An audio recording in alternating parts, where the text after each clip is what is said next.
Hello mga kalods, meron naman akong ipakita sa inyo mga kalods na ginagawa ko. At ito, kung meron kayong mga paso na sira na or nababasag na, huwag niyong itapon kaagad mga kalods. At gawin yung ganito. Ayun oh.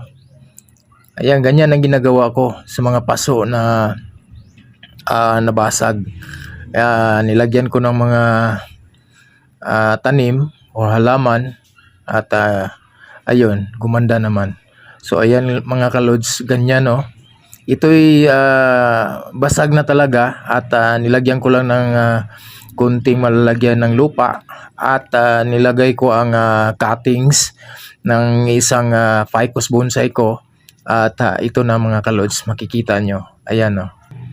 So ito na mga kalods, kunting arte-arte lang sa mga sira na or basag na talaga ng mga paso nyo dyan. Ay huwag nyo nang itapon mga kalods dahil magagamit pa yan. O katulad sa akin, oh. Ayan oh. Maganda na, oh. May bonsai ka na.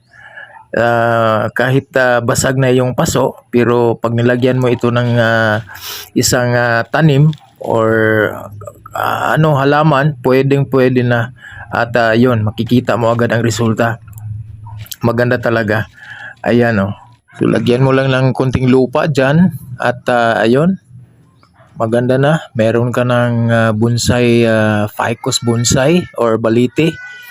Dami kasi akong baliti kaya ito ang nilalagay ko dito sa paso na sira na or basag na. Ayan. So kung meron kayong mga katanungan mga kalods ay mag-comment lang down below para masagot ko ang mga katanungan nyo. Thank you sa mga followers at subscribers.